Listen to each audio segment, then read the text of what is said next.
안녕하세요, 김호준입니다. 최저임금 인상을 통한 내수 진작, 사회 안전망 확충, 성격차 해소, 여성 참여 증진, 포용적 성장.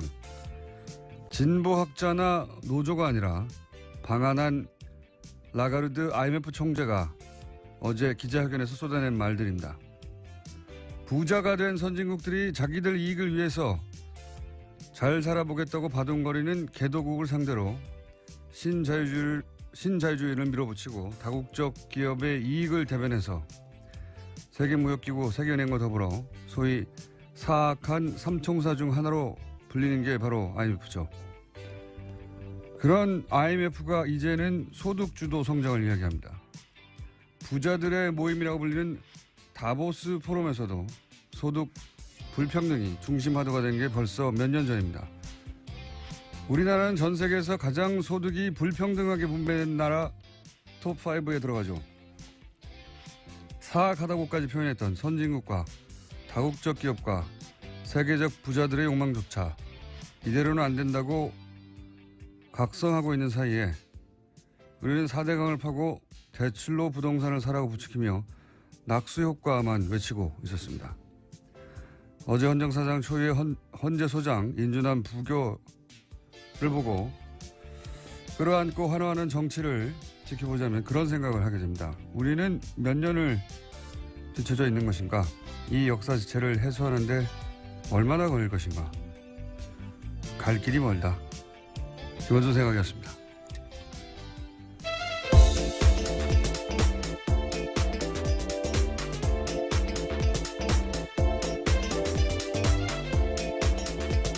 시사인의 김은지입니다.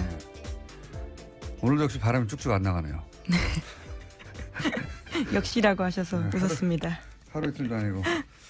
자, 어제 가장 큰 뉴스는 이제 네, 김희수 헌재소장 후보자 임명동의안 부결이었죠. 네, 이게 왜냐하면 처음 있는 일이거든요. 네, 헌정사상 처음 있는 일입니다. 네. 헌재소장 임명동의안이 부결된 건요. 찬성표 145표였고요. 통과를 위해서 과반선인 147표가 필요했는데 2표가 모자라서 부결된 겁니다. 각 당의 반응들이 크게 갈렸어요. 네, 그 현장에서요. 아마 보신 분들도 있을 텐데 자유한국당과 바른정당 의원석에서는 환호와 박수 소리가 터져 나왔습니다. 일부는 얼싸안고 기뻐하는 모습까지 보였는데요. 이제 탄핵이다 이런 말도 나왔어요 어제 국회에서. 굉장히 기뻤던 거죠. 예. 네, 반면에 더불어민주당에서는 표결 붙이기로 함께 찬성했던 국민의당에서 표가 갈렸다라고 지적했습니다. 국민의당은 반박했는데요. 김동철 원내대표는 민주당에서 100명이 찬성했는지 120명이 한 건지 아무도 모르는 거 아니냐라고 반박한 겁니다. 청와대 입장도 어제 강하게 나왔는데요. 국민에 대한 배반이다라는 겁니다.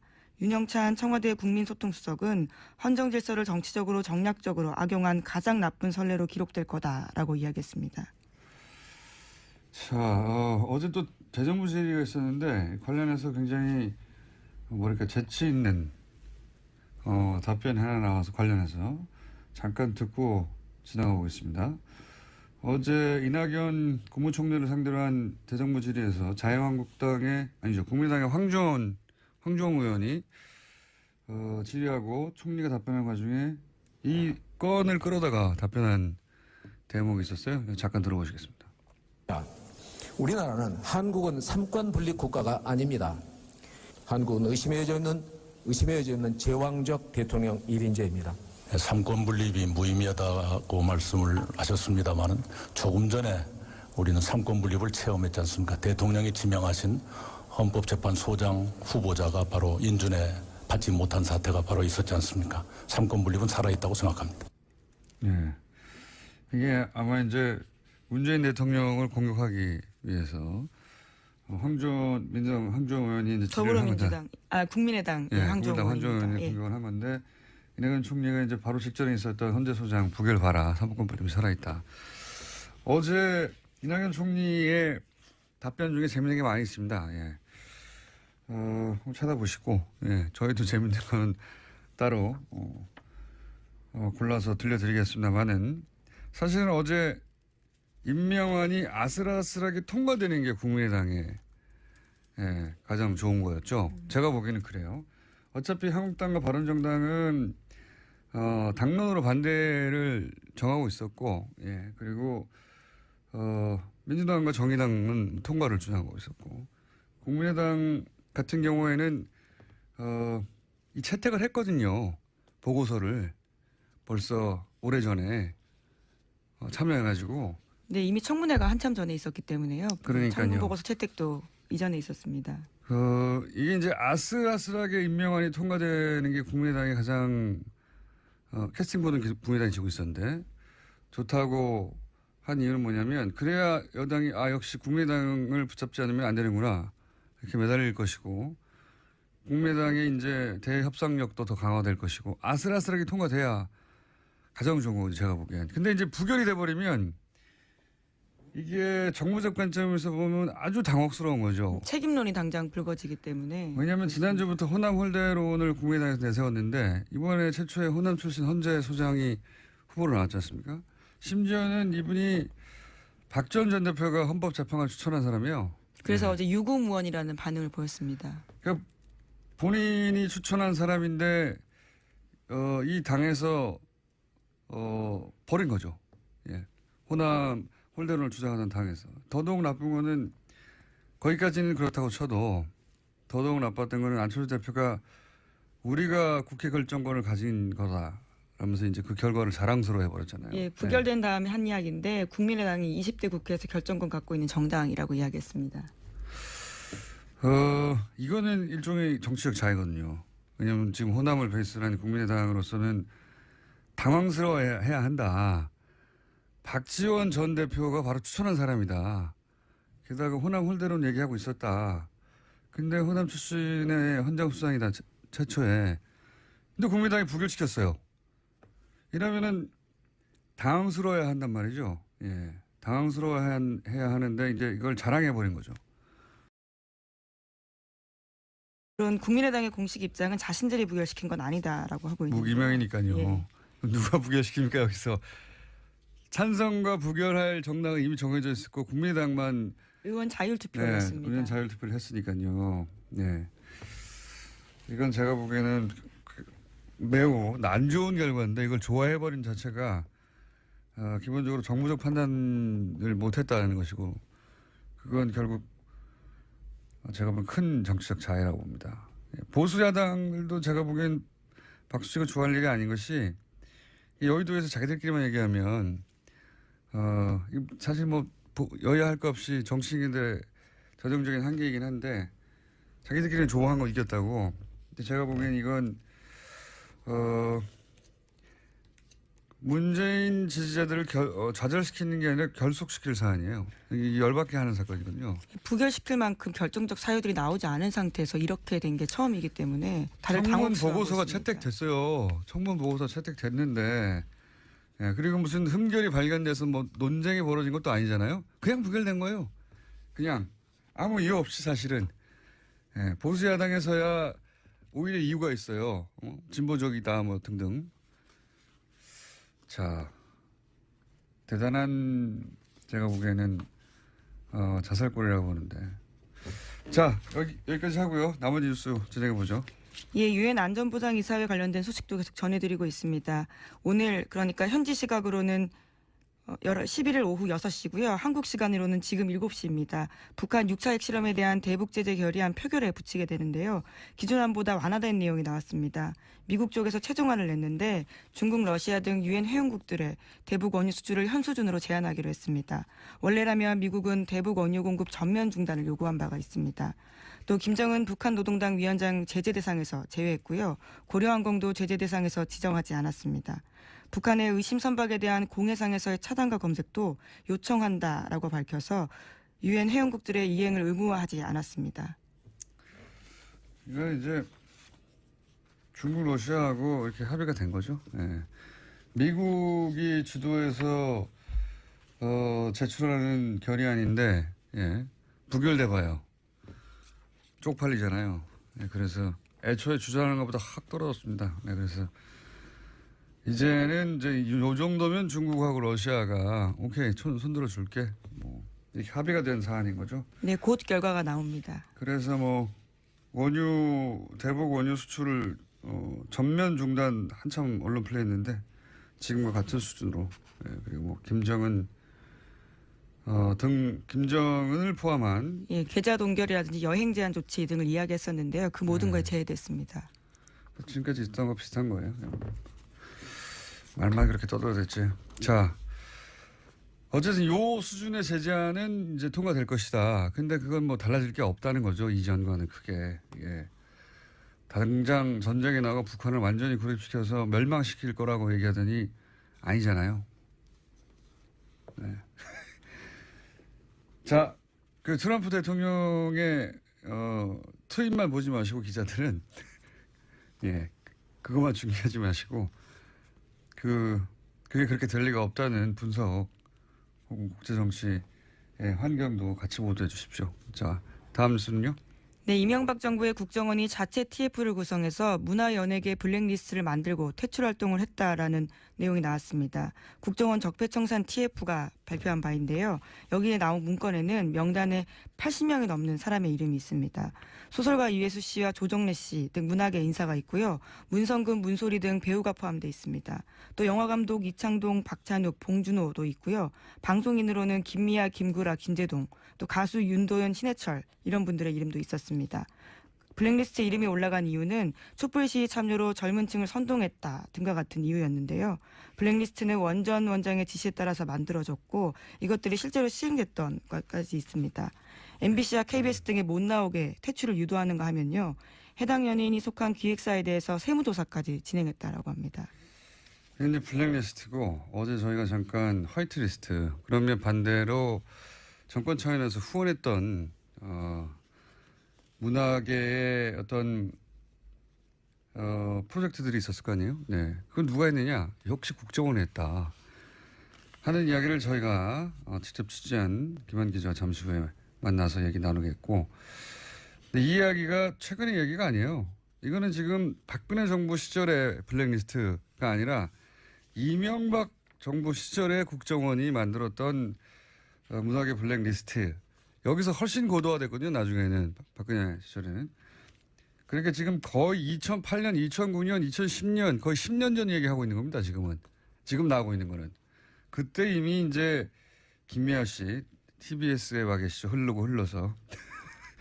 그리고 김재동 씨, 김재동 씨에 대한 이야기는 이미 오래전부터 나왔죠. 꽤 보도가 나왔었는데요. 당시 사찰당했고 프로그램에서 쫓겨났다라는 보도들이 많았습니다. 근데 그때 댓글이 인기가 떨어져서 그랬다라고 댓글을 달았는데 그 댓글 단 사람이 또 그 댓글 알바단이었다는 것도 드러났죠. 같이.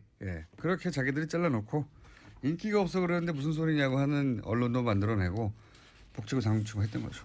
이건 거의 10년 전 얘기입니다. 그 사이 10년 사이 얼마 만에 쌓였겠어요, 이게. 자, 또 있습니까? 관련 뉴스가?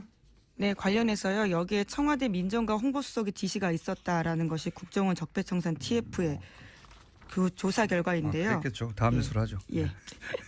어제 국회 대정부 질문이 있었습니다. 이 자리에서 더불어민주당 이종걸 의원이 이명박 전 대통령과 관련한 사건을 언급했습니다.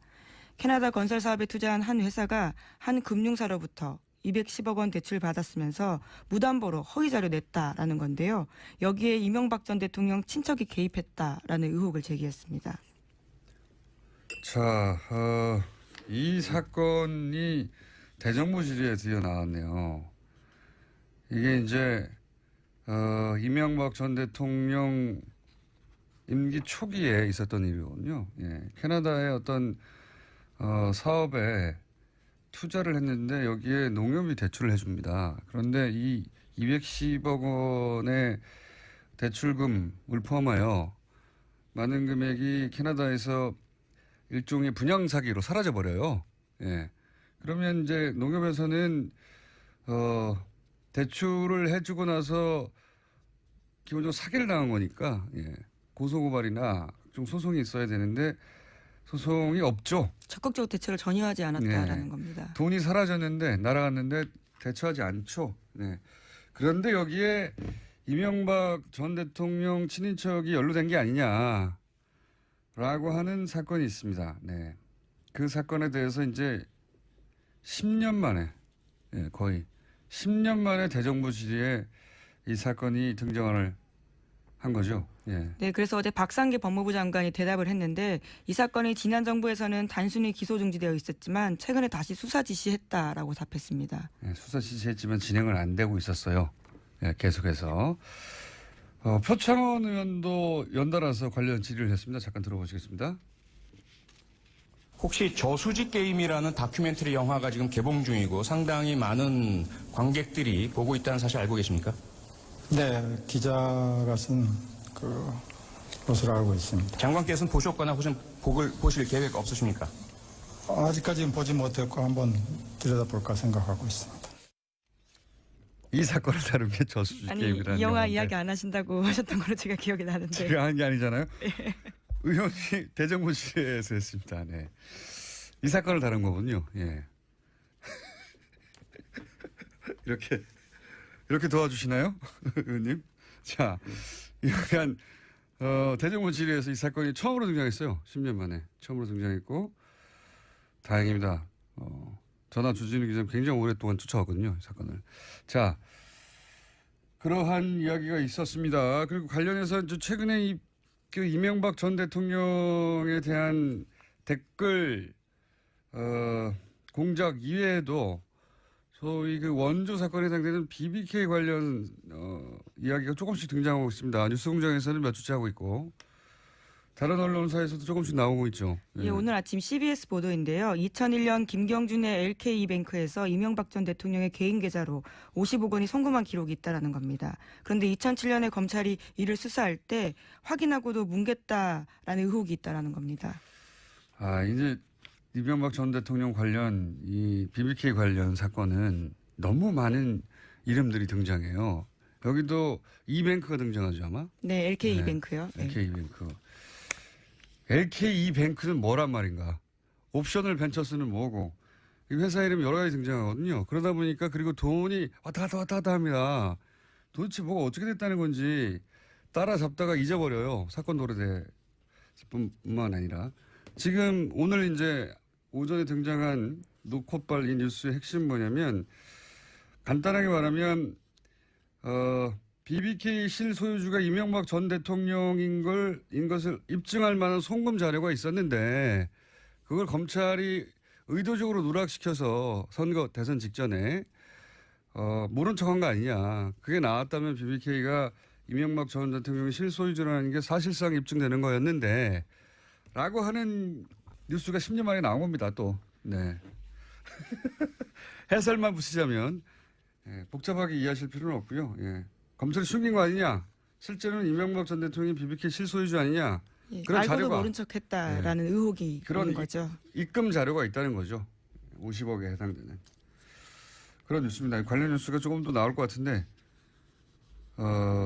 뉴스를 읽어도 무슨 말인지 모르실 땐 뉴스 공장을 들으십시오. 저희가 해설해 드릴 테니까. 아마도 텍스트를 한참 읽어도 이게 어떻게 있다는 것이 잘 헷갈릴 텐데 이 뉴스를 해설해 드리면 그런 얘기입니다. 예.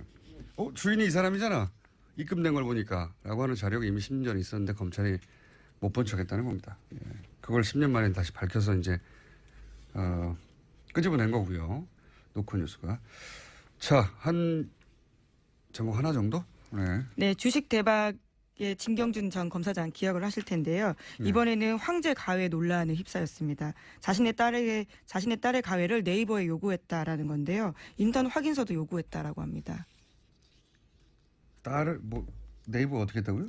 예, 그러니까요. 네이버 법무실에다가 이메일을 보내는데요. 자신의 딸이 논문을 써야 하니까 아이를 붙잡고 수업처럼 설명해주면 좋겠다라고 이야기했다는 건데요. 아니, 검사장이 사기업 법무실에다가 전화해서 우리 딸 좀 거기 가회시켜달라고 한 거죠. 가회를 시켜. 예, 전화는 아니고 이메일을 보냈다고 하는데요. 예, 답장이 다음 날 바로 왔습니다. 예. 따님이 바쁘다고 하니까 다음 주 중에 공부하는 시간을 갖도록 하겠다라면서 자신이 잘 챙기겠다고 답합니다. 최근에 김상조 공정위원장하고 다음에 이재용 전 대표하고 사이에 설전이 있었죠. 예. 그러면서 이제 좀 일단락되어 가고 있는데 삼리 정치가 인류 기업에 대해서 탓한다고 뭐 그런 얘기도 있었고 다른 건 모르겠는데 오고 간 이야기 중에 이런 게 있었어요. 이제 이재용 전 대표 측에서 네이버가 정부의 도움 없이 맨손으로 거기까지 읽어낸 인류 기업인데라고 하는 저는 그건 동의가 안 됩니다. 예. 네이버가 지난 9년간 보수 정권과 아무런 유착이 없었는지 좀 두고 봅시다. 그건. 네, 관련해서 네이버 입장도 좀 말씀드려야 될 것 같은데요. 예. 진양이 며칠 와서 궁금한 거 묻고 답해준 적은 있지만 지인 부탁으로 대기업 견학 광고랑 비슷하게 보면 된다라고 해명했다고 합니다. 말도 안 되는 소리 하고 있습니다. 그럼 아무나 전화 연락해가지고 법무실에 우리 딸 거기서 며칠간 열흘 동안 가시켜달라고 하면 법무부 네이버 법무실에서 이걸 해줍니까? 해줬는데 결국은 말이 되는 소리를 해야죠. 어쩔 수 없는 부분이 있었겠죠. 검사장이 이렇게 직접 대놓고 기업이 법무실에 얘기했는데 안 된다고 거절하면 불이익을 당할까 봐. 근데 실제 이걸로 인해서 이런 걸 했던 걸 보면 아마 이제 그 IT 기업에서 인턴을 했다든가 혹은 뭐 미국의 대학을 진학할 때 필요한 서류로 첨부하려고 그랬던 것 같은데 보기에 그런 얘기는 없어요? 네, 실제로 그래서요. 미국 명문대학인 하버드대에 진학했다라고 하는데요. 인턴으로 근무한 것처럼 꾸민 정황도 내줬다라고 합니다. 그러니까요. 그런 거 한 거예요. 예. 자, 여기까지 하겠습니다. 참. 저희가 어제 까먹고 지나갈 뻔했네, 또. 어제, 영장 판사 3인과 그리고, 검찰에, 한바탕, 설전이 있었죠. 3인이 직접 했다기보다는 이제 법원에서 대신 성명을 냈는데, 양승태 대법원장의 사실상 마지막 인사라고 불리는 이제 서울의 영장판사, 전담판사 3분, 3인이 윤석열 혹은 특검 체제 하에서 박근혜 최순실 게이트 관련 영장이나 방산비리 관련 영장이 계속 기각되고, 그래서 이제 충돌이 있었습니다. 이 사안 관련해서 저희 해설 담당 판사 이정열 판사하고 어제 사부에서 얘기 나누다 시간이 부족해서 끊어졌는데 어제까지 나눈 이야기의 요약부터 하고 그리고 나머지 두 분의 영장 판사의 기수가 같다. 이상하다. 여기까지 하고 끊어졌거든요. 네, 전화 연결되어 있습니다. 판사님? 네, 안녕하세요. 네. 자, 어제 간단하게 요약하면은 구속영장을 기각한 사유에 해당되는 뭐 도주의 위험이나 증거인멸의 위험 이런 건데 그 기각된 최근의 사안들은 그런 위험이 있는데도 불구하고 네, 기각된 걸로 보인다라고 하셨죠? 네, 네 그렇기도 하고 그리고 기각 사유가 통상적이고 다른 법원이나 그동안에 지내왔던 어떤 관행 관례하고는 상당히 벗어난 이유를 들고 있다는 거까지 그렇죠. 말씀드렸던 것 네. 같습니다. 네. 그러면서 이미 기본 수사가 됐기 때문에 구속영장이 필요 없다는 식의 그 기각 사유도 나왔는데 그게 이제 기본 정보가 수사됐기 때문이라는 것도 사실은 등장하지 않는 문구라면서요, 보통은.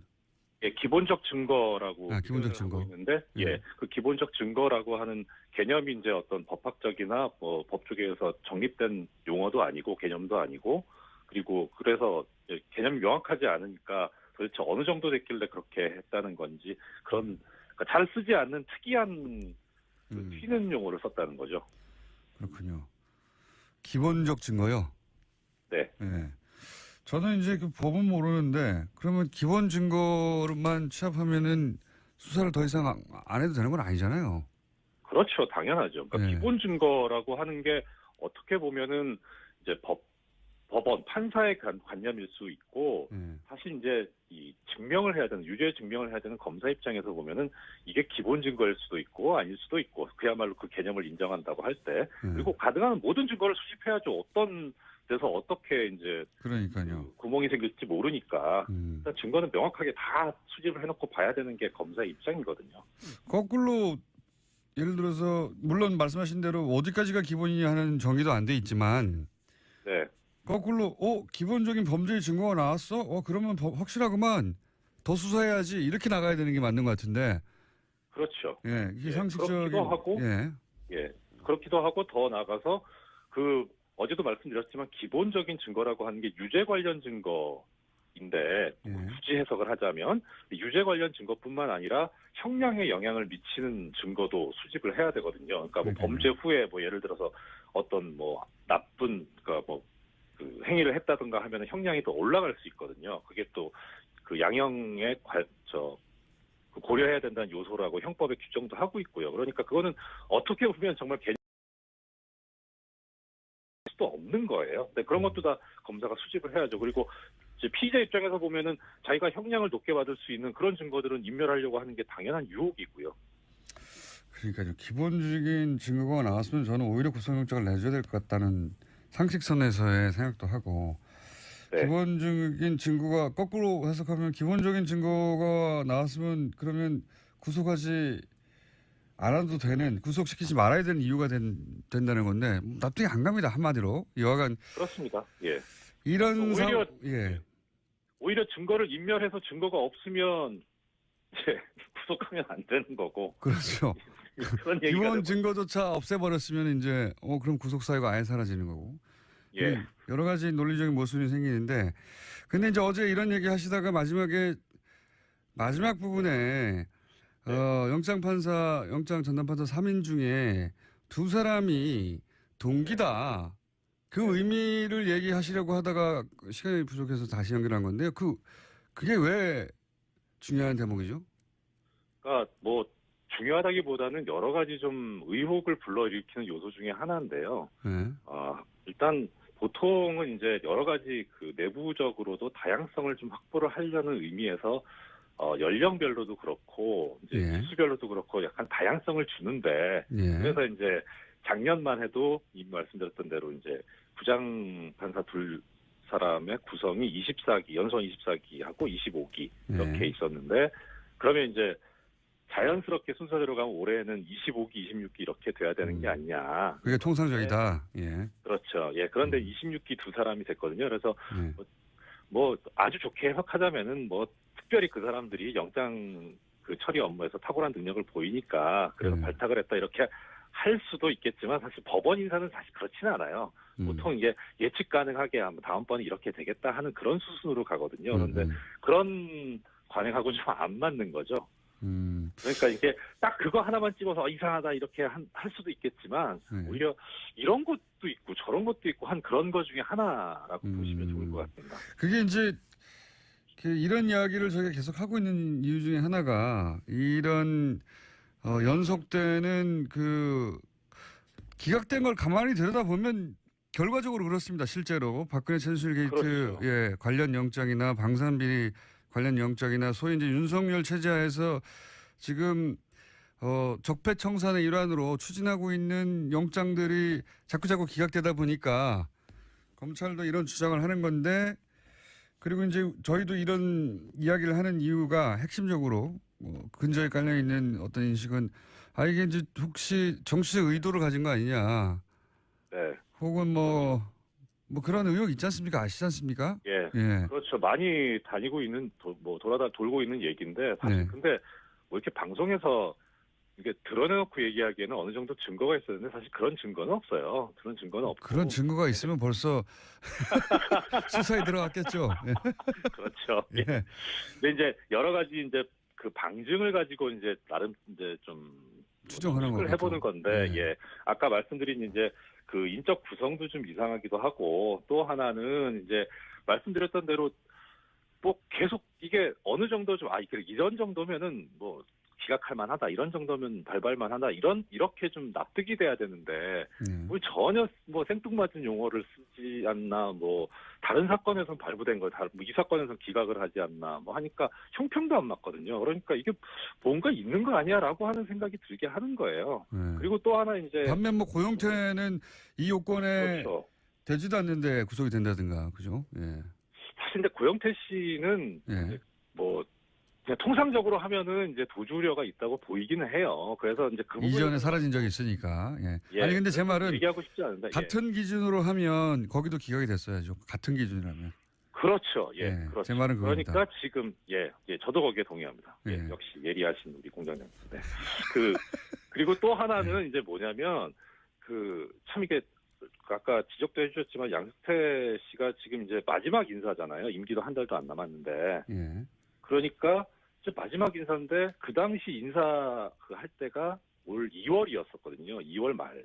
그러니까 인사 초안은 뭐 대충 이제 1월부터 짜지기 시작하는데 그때가 언제쯤이냐면은 일단 검찰 측에서는 인적 구성이 안 바뀌고 있던 상태였고, 네. 그리고 그다음 양승태 씨 입장에서 마지막 인사고, 그리고 박근혜 씨 같은 경우에는 그 당시에 뭐 공장장님도 전에 얘기하신 적이 있었는데, 뭐 청와대에서는 탄핵 기각될 거다 이런. 그렇죠. 예. 예. 마지막 순간까지 탄핵 기각을 믿고 있었고.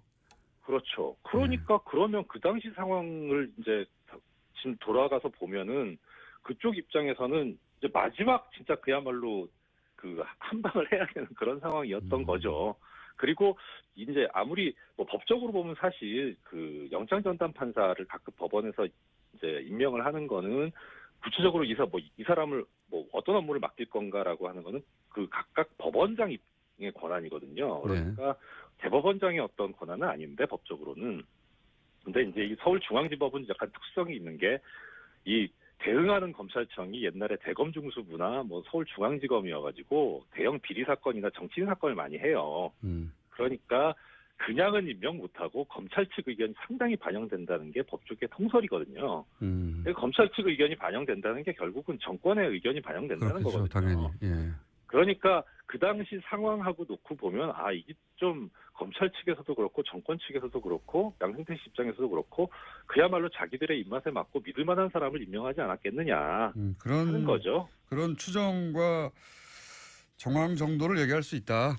예. 예, 그런 점. 그런데 이제 두 사람이 동기인 점, 그리고 그다음에 납득할 수 없는 기각 사유, 발부 사유로 이제 영장이 처리되고 있는 점, 이거 다 해보면 그럼 이거 진짜 뭐가 있는 것 같다. 이상하긴 이상하구만. 예. 예. 그냥 통상적이진 않아요. 알겠습니다. 통상적 그 영장 전담 판사를 실제 본인도 해보셨지 않습니까, 판사님도? 네. 어쨌든 그래서 전문가의 눈에는 이상한 점들이 많이 눈에 띈다. 네. 그래서 그런 의혹에 대해서 이상하기도 할 뿐만 아니라 안타까운 게 뭐냐면 정말 그동안 20년 넘게 영장전담제도가 실시되면서 영장전담 판사들이 이 객관적 기준 마련하려고 엄청나게 노력을 했었거든요. 근데 그게 일순간에 무너지니까 참 진짜 안타깝기도 하고 화가 나죠, 보면. 알겠습니다. 오늘 여기까지 듣겠습니다. 감사합니다. 네, 고맙습니다. 네, 이정열 뉴스공장 전담 해설 판사였고요. 자, 아직도 앉아 있었어요? 네. 인사드리겠습니다. 시사인 김은지였습니다. 감사합니다. 네, 방금 들으신 건 어제 있었던 대정부 질의에서 더불어민주당 노웅래 의원이 한 이야기인데 문학의 블랙리스트가 있다 입증됐죠. 확인이 됐습니다. 국정원이 사찰에 주최했고 거꾸로 정권이 밀어주는 화이트리스트 있다 알려져 왔는데 이 역시 국정원이 그 화이트리스트를 작성하고 지원하는 실천 주체였다 하는 보도가 처음으로 나왔습니다. 이 내용을 취재한 한겨레 21의 김한 기자 수에 나와 계십니다. 안녕하십니까? 네, 안녕하세요. 요 관련 사안을 계속 추적 중이시네요? 네, 그렇습니다. 여름이 지났네요. 네. 몇 개월 전에 이 엔터팀이 있는 사무실 네. 예, 추적했고 그 엔터팀이 있는 사무실에 갔더니 태극기 집회를 네. 주최했던 단체들이나 가짜뉴스를 생산했던 그런 단체들 사무실과 같이 있더라. 네, 그게 이제 엔터팀 사무실은 아니었고 강남에 있는 한 주택에 영화 역사상 이 엔터팀이 지원한 지원한 영화사에 영화 역사상 전무후무한 공적 지원을 받아서 오로지 공적 지원 43억만으로 영화를 지금 현재 제작 중인 한 영화사가 사용했던 사무실과 탄핵 반대 태극기 집회를 주도했던 보수단체 그리고 가짜뉴스를 만드는 언론사가 한 건물 지하에 모여 있더라. 다 같이 있더라. 예, 이걸 확인했었죠. 어깨동무하고 같이 있더라. 이런 거거든요. 그걸 처음으로 밝혀냈던 본인이 밝혀낸 건 아니잖아요, 근데. 네, 같이 취재한 기자. 신의 21 기자가 취재했는데, 신의 21 특성상 이런 뭐 탐사보도 쪽이 전문적이지 않다 보니까 한겨레 21로 같이 이렇게 한 거죠. 네, 그렇죠. 상당한 어드바이스를 제가. 네. 그리고 나서 본인이 꿀꺽! 본인의. 계속 같이 나눠하고 있습니다. 본인의 사실상 특정으로 꿀꺽 하신 분인데, 이번에 요 사안도 같이 공조해서 취재가 된 겁니까? 네, 뭐 저희가 20일에 이제 국정원을 전문 취재하는 해온 기자들이 있습니다. 네. 어저께 이제 적폐 TF가 사실관계를 확인했던 그 2013년도 댓글 사건을 처음 보도했던 뭐 정한봉 기자나 그다음에 그 사이버사령부 댓글을 보도했던 하호영 기자랑 같이 요 사안을 국정원 진행을 했습니다. 관련해서 오랫동안 한겨레에서 보도해 왔었죠. 하호영 기자. 갑자기 생각이 나네요. 좀 밖에 앉아 있는데 소파에 들어오지. 왜 오셨는지 모르겠습니다. 네. 들어오라고 했더니 게시판이 더럽혀진다고 안 들어오고 있어요. 자, 이게 이제 한마디로 말하면은 이런 화이트리스트의 지원을 그러니까 화이트리스트에 올라간 영화의 생각이 같고 실제로 지원을 받은 영화도 있고 그 영화 제작사도 있는데 이런 거를 운영하던 주체가 국정원 안에 있었다. 네, 이게 처음 밝혀진 거죠. 네, 굉장히 놀라운데요. 그 국정원 안에 엔터테인먼트 담당이 있었다는 겁니다. 네. 2차장 산하에 정보보안국이 있습니다. 국정원 내 핵심 부서고요. 박근혜 정부 시절에 이 정보보안국장이 우병우 전 민정수석 등에게 직접 보고한 사람으로 지목받은 추명호 씨입니다. 이 추명호 씨 산하에 엔터팀을 두고 이 엔터팀이 영화계 전반에 대한 여기 전반은 뭐 제작, 배급, 기획 이 전반에 대해서 개입해 왔다. 이 사실을 저희가 이제 처음으로 확인을 했습니다. 지금 말씀하신 추국장은 소위 이제 최순실 라인으로 국정원 내에서 특정에 지목된 분인데 그러니까 최순실 라인이 국정원 안에서 영화 투자 배급을 관장하는 부처에 힘을 쥐고 있었다는 거네요. 그러니까 추명호 국장이 정보보안국장이기 때문에 국내 정보 수집을 사실 모든 실무적인 책임자이긴 한데 이 부서 역시 거기에 속해 있었다. 그리고 거기서 이게 이제 국정원 기관 출입들이 보통 한 기관을 출입하거나 아니면 어떤 그 특정한 조직을 이제 하는데 여기는 그렇죠. 엔터팀이라고 해서 엔터는 사실 모든 것이잖아요. 그러니까 네. 그럼 모든 예를 들어서 제작사, 배급사를 다 사찰했겠네요. 네, 저희가 구체적으로 확인한 활동은 세 가지인데요. 일단 영화판이라는 게 메이저 투자 배급사가 4개밖에 존재하지 않습니다. 그래서 이 메이저 투자 배급사들이 어떤 영화를 만드는지를 파악을 하면 한국 영화가 뭐가 지금 제작되고 있는지를 다 파악할 수 있는데 이 메이저 투자 배급사들을 수시로 그러니까 거의 정기적으로 사찰했다. 다녔다는 것이고요. 그래서 회사 앞에 와서 임원에게 전화를 하면 고위 임원에게 전화를 하면 임원이 내려가서 만나는 식이었다. 그 임원들은 국정원 직원인 줄 알고 만나는 거죠? 당연히 그 국정원 직원인 줄 알고 만나는 거죠. 국정원에서 왜 우리 영화 제작 현황에 대해서 관심이 있지? 이렇게. 투자배급사 직원들은 국정원에도 찾아와서 만나자고 하니까 임원이 나가서 어떻게 안 만납니까? 국정원이 만나자는데. 그리고 이제 그 부담이 있는 거잖아요. 지난 정권에서 영화판이 좌편향돼 있다. 그다음에 제일 큰 투자 배급 메이저 배급사가 대기업인데 여기가 이제 좌파다. 이런 얘기를 예를 들면 CJ 같은 곳 공공연히 하는 상황에서 국정원 직원이 찾아오면 굉장히 부담스럽고 그 직원이 찾아서 니네 영화 지금 뭐 만들고 있니? 앞으로 만들 영화 뭐야? 이런 거를 이제 확인을 쫙 묻지 않은 것도 답하게 돼 있어요. 그렇죠. 예. 그런 심리가 되죠. 그런 전후 사정이 없어도 국정원 직원이 와서 내놓으라고 하면 다 내놓습니다, 대부분. 그리고 이게 또 놀라운 게 국내 기업들만 아니라 외국 직배사들도 다녔다는 거예요. 그래서 국내에 들어와 있는 외국 직배사들이 있습니다. 헐리우드 직배사들. 여기를 다니면서 무슨 영화를 만들고 있냐 이런 걸 확인했다는 건데 이게 약간 주목해볼 대목이 있는 게 이명박 정부 이후에 이른바 이제 블랙리스트 좌파 감독으로 찍힌 감독들이 국내 영화 투자에 굉장히 애로를 많이 겪습니다. 그래서 이창동 감독이라든지 그렇죠. 영화 지금 영화 보신 지가 얼마 돼서 이창동 감독 영화가 진짜 오래됐습니다. 돈을 안 주니까요. 네, 그래서 이들이 우회한 방법이 상대적으로 권력의 입기를 덜 타는 외국 직배사를 통해서 이제 투자를 받는 형태. 그렇죠. 헐리우드 진출이라고 이제 표현됐으나 실제로는 국내 투자받기 어려워져서. 네, 그렇죠. 그러니까 그런 방법이 있는데 이 외국 직배사도 국정원이 다녔다는 겁니다. 그래서 너희도 무슨 영화 만들고 있니? 그 영화 왜 제작하고 있니? 압박을 좀 느끼라고 하는 건가요? 이런 거를 했다는 거고요. 그리고 저희가 취재에서 제일 재밌었던 건 이 대목인데요. 실제 이제는 동향 파악이나 사찰을 넘어서 실제 제작을 기획을 했다는 겁니다.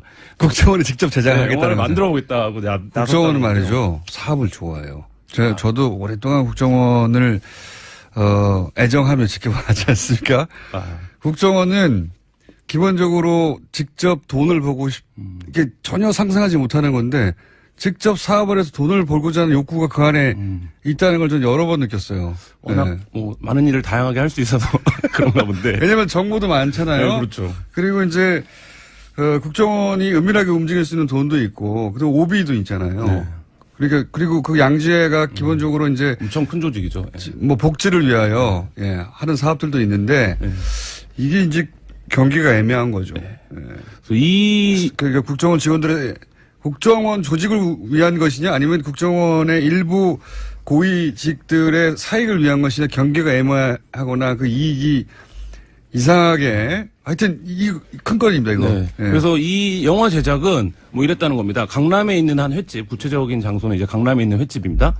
룸이 있는 방에서 국정원 직원을 만난 거예요. 중견 영화 감독이. 이 영화 감독은 다수의 영화를 연출했던 감독인데, 그래서 가보니까 자신이 예전에 영화를 할 때 만났던 그 협조를 좀 받은 적이 있는 국정원 직원과 다른 영화 감독이 있었다는 겁니다. 그래서 뭐 이런저런 얘기를 했겠죠. 그래서 이분이 이제 TK 출신인데 뭐 나온 출신 고등학교가 후지다 뭐 이런 얘기를 국정원 직원들이 막 하면서 이제 술자리가 진행이 됐는데, 그러다가 갑자기 그 대통령 히어로물을 만들어 볼 생각이 없냐. 박근혜 대통령 시절입니까? 네, 박근혜 대통령. 여성 대통령이 주인공인 히어로물. 그러니까 뭐 여성이라고까지는 얘기 안 했는데, 이 국정원 직원이 그래서 예로 든 영화가 에어포스 원입니다. 그래서 에어포스 원은 막 대통령이 직접 액션도 그렇죠. 하고 테러랑도 막 싸우고 이렇게 하지 않냐. 근데 이제 정확하게 뭐라고 얘기를 했냐면, 이런 영화들을 하면 헐리우드는 대통령이 주인공이어서 안보의식을 고취하는 영화들이 흥행도 하고 뭐 이렇게 하는데, 국내 영화인들은 이런 인식이 없다. 이런 영화를 만들면 문화로도 안보를 할 수 있다. 이렇게 얘기를 하면서, 그 다음부터가 중요한데, 구체적으로 흔히 말하는, 이때도 이제 국정원도 아는 거예요. 흔히 말하는 애국영화, 국뽕영화를 만들면 우리가 한 30억 정도 대줄 수 있다. 국정원이 애국영화, 국뽕영화라는 돈을 사용해요. 그래서 한 30억 정도 대줄 수 있다. 이렇게 이제 그 자리에 있었고. 저한테 왔으면 제가 만들었을 텐데. 대통령이, 박근혜 전 대통령 시절 아닙니까? 네, 그렇죠. 대통령이 직접 액션 히로를 하다가 맨 첫 장면에 죽는 거예요. 등장은 말을 타고 나와야 되는데. 어설프게 납니다가 죽어버리고, 그래서 이 대행이 나라를 구한다든가, 뭐. 만들 수 있었는데 저한테 섭외가 안 왔네요. 그래서 이 감독은 뭐 그렇게 대답을 했대요. 그러니까 영화를 제작하는 게, 투자를 받는 게 워낙 어려운 일이니까 뭐 그런 블록버스터가 사실 영화를 연출하는 사람들 입장에서 한번 해보고 싶은 장르잖아요. 그래서 뭐 그런 블록버스터도 나오면 좋죠. 이렇게 의례적으로 얘기를 했더니, 구체적으로 거듭 액수를 얘기를 했다는 거예요. 30억 정도는 우리가 투자를 이런 제안이 받아야겠다. 꼭 그분한테만 갔으란 법은 없네요. 없죠. 근데 이제 정상적인 상호를 한다면 국정원 돈을 받아가지고 여성 대통령이 주인공인 액션물을 만든다는 상상을 정상적이라면 할 수 없죠. 네, 뭐 저는 할 수 있는데. 근데 여기서 중요한 게 구체적으로 투자 금액을 제안했다는 건데요. 그렇죠. 그러니까 이 30억을 제안을 했는데, 30억이 어떤 의미일까를 저희가 그래서 그 영화 투자를 오래 담당했던 정부기관 담당자나 투자사들에게 물어봤어요. 국정원이 이런 제안을 했다는데 왜 30억 얘기를 한 거 같냐? 그랬다고 했더니, 지금 영화가 만들어지려면 핵심적인 코어 금액이 있어야 됩니다. 이 코어 금액이 전쟁 영화 같은 경우에는 한 6, 70억 정도 예산이 최소 들어간다고 봤을 때, 한 절반 정도를 누가 메인 투자를 해줘야 나머지가 온다? 네, 나머지 금액을 만들 수 있는 거죠. 그래서 한 30억 정도를 만약에 갖고 나머지 투자를 따내는 거는 그렇게 어려운 일이 아니다. 그래서 이 국정원의 제안이, 뭐 어제 댓글들 보니까 뭐 국정원 영화도 모르는 것들이 30억 갖고 무슨 전쟁 영화를 만든다고 이렇게 나오는데, 그게 아니라 이 영화가 실제 메이드 될 수 있는 출발점을 자기네가 마련해 주겠다. 이게 영화를 이제 제작하는 사람들끼리는 그 의미를 알 수 있는 금액이고, 근데 이 30억이 굉장히 공교로운데, 제가 취재했던 영화도 한 대략적으로 규모가 30억이었고, 그 다음에 그 최초의 소위 이런 식의 투자를 받았을 거라고. 최초의 국뽕영화라고 얘기되는 연평해 전도 딱 처음에 모았던 1차 금액이 한 27억 정도였고, 그 다음에 인천 상륙작전도 딱 2기관에서 30억씩 딱딱 넣어주면서 출발할 수 있게 패턴이 됐거든요. 나오네요. 네, 패턴이. 그래서 이 30억이라는 금액이 아직 뭐 구체적으로 이게 어떤 의미인지는 모르지만 굉장히 중요한 금액일 수 있다. 그리고 아마도 제가 보기에는 그게 투자금을 회수할 때 뭐랄까요? 이 정도면 첫 번째 투자 아닙니까? 그렇죠. 가장 높은 비율로 배분금을 가져가겠죠. 분배금을. 이게 뭐 국정원이 직접 투자를 할 생각이었는지, 아니면 자신들이 출입하는 다른 기관을 통해서 투자를 만들어주려고 했던 것인지, 뭐 이런 구체적인 것들이 좀 추적해야겠지만 더 추계하실 거죠. 일단 여기까지 하겠습니다. 김한 기자였습니다. 감사합니다. 네, 감사합니다. 하태하태 바른정당 하태경 최고위원 나오셨습니다. 안녕하십니까? 예, 하태하태 나왔습니다. 하태경입니다. 반갑습니다. 근데 이게 최고위원죠. 제가 고민하고 있습니다. 왜냐하면 대표가 이제 사퇴했기 때문에 같이 선출된 최고위가 사라지고 이제 비대위가 들어설 수도 있는 거 아닙니까 원래? 그죠? 비대위 들어서고 잘리는 거고요. 비대위 들어서기 전에 비대위를 촉구하기 위해서 제가 던질 수도 있습니다. 그리고 나서 비대위원장에 나가시려고? 비대위원장 경선이 아니기 때문에. 네. 자, 그 이야기도 아주 중요한 이슈입니다. 왜냐하면 단순히 누가 비대위원장이 되느냐 문제가 아니라 소위 이제 자강해야 한다 파와 아니다 보수 통합해야 한다 파가 지금 전선이 있잖아요. 내부 노선 싸움 중입니다. 그 얘기는 잠시 후에. 이야기하면 노선 싸움 중입니다 지금. 그게 이제 바른정당만의 운명이 걸린 게 아니라 자유한국당과의 전체 정치 지형하고도 연결된 이야기라 좀 이따가 예. 얘기해 보려 하고 우선 이제 자유한국당이 들어왔습니다. 보이콧 처리하고 왜 들어왔을까요? 처음부터 스텝이 꼬였죠. 스텝이 꼬인 거를 뭐 제가 좀 역할을 했죠. 그러니까 핵심은 이게 어떻게 꼬였냐면은 예. 발단이 MBC 때문에 이제 그렇죠. 보이콧을 시작한 거예요. 예. 근데 보이콧 월요일 보이콧인데 김장겸 체포영장 때문에. 그렇죠. 근데 월요일 보이콧 시작인데 일요일 핵실험을 한 거예요. 그리고 김장겸 사장은 출석을 해버리고요. 그런 거죠. 그러니까 핵실험을 했으면은 그때 정세 판단을 해서 바로 유턴했어야 돼요. 그렇게 철회를 했어야 되는데 이게 안 되는 거야 그 당은. 정세 왜 안 됩니까 그게? 기본적으로 내부에 하태경 같은 사람이 없죠. 아니 내부에 쓴소리하는 사람이 없어요. 이게 저는 제가 그 과거 새누리당에 있을 때 제가 한 번씩 내부에 쓴소리할 때 뭐 이거는 당연한 거다고 했는데 나와 보니까 정말 그런 지금 완전히 진공 상태예요. 자유한국당 안에서 견제할 수 있는 내부 견제할 수 있는. 왜 친박의 의원들 좀 남아 있고 한데 왜 조용히 있는 거죠? 친박 의원들이 남아 있으니까 더더욱 그냥 반문으로 가는 거는 무조건 고하자. 길거리로 나가자. 이성적인 사고를 안 하는 거죠. 그리고 또 그때 공천 파동으로 초선 의원들 좀 있지 않습니까 제법 그 자유한국당에 초선 의원들이 좀 있고 사실 전투력이 좀 없어요. 정투력이 좀 있는 의원들이 있는데 네. 그분들이 철새가 돼버리는 바람에 목소리를 예를 들면 김성태 의원을 말씀하시는 겁니까? 몇 분 계시잖아요. 김성태 의원님은 활약하신 분들. 오히려 돌아가고 나서 목소리를 굉장히 왜냐하면 거의 유일하게 목소리를 크게 낼 수 있는 분이라 있는 분인데 그날 딱 사진 보니까 이 보이콧 하자 예. 지금 구호 외치고 계시더라고요. 그래서 제가 좀 많이 쑥스러웠을 겁니다 아마. 자 어쨌든 돌아가긴 돌아왔는데 이제 뭐 그다지가 아니라 얻는 게 없이 돌아와서 오히려 내부 비판 얘기가 나오다가 김희수 헌법재판소장 인준안이 부결되면서 다시 자유한국당이 분위기가 살았어요. 살았죠. 근데 이제 돌아오는 건 사실 월요일 날 보이콧 시작해가지고 화요일부터 우리 컴백해야 된다는 얘기가 나왔어요. 네. 그래서 스케줄 딱 짜놓고. 뭐 어떻게 돌아오지? 이거 짜고 있다는 거죠? 예, 근데 아무런 명분 없이 돌아왔잖아요. 그리고 심지어 내가 보니까 김정은이 주적이 아니고 문재인이 주적이야. 자유한국당에게는? 장애 집회 할 때 보니까 자유한국당. 왜냐하면은 집회 제목이 문재인 정권 5천만 핵인질 규탄 집회예요. 네. 5천만 핵인질을 김정은이 만든 거지 문재인 정권이 만든 게 아니잖아요. 그러니까 이 완전히 저가 그분도 못하고 억지로 그냥 문재인 정권 반대하는 싸움 명분을 억지로 만든 거죠. 자 거기까지는 자유한국당이 사실 크게 장사를 못하다가 어제 김인수 헌법재판소장 인준안이 부결되면서 자유한국당이 이제 기세가 좀 올라갔지 않습니까?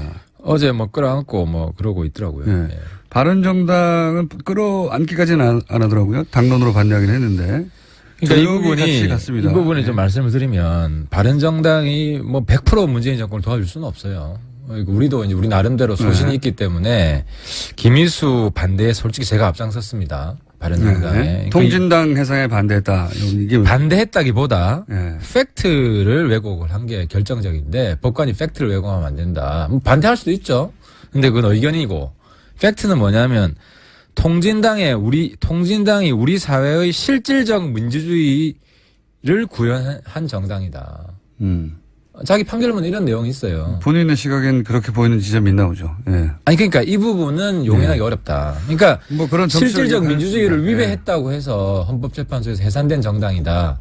이게 한 가지가 있었고 다른 한 가지는 이제 우리 정당이 5.18에서 적적이잖아요. 5.18 헌법도 지금 전문에 넣자고 하는데 그러니까 5.18 헌법 전문에 넣자고 하는 정부에서 또 그걸 지지하는 정당에서 5.18 시민군에게 사형 선고를 내린 분을 헌법재판소장으로 하는 거는 상징적으로 맞지 않다.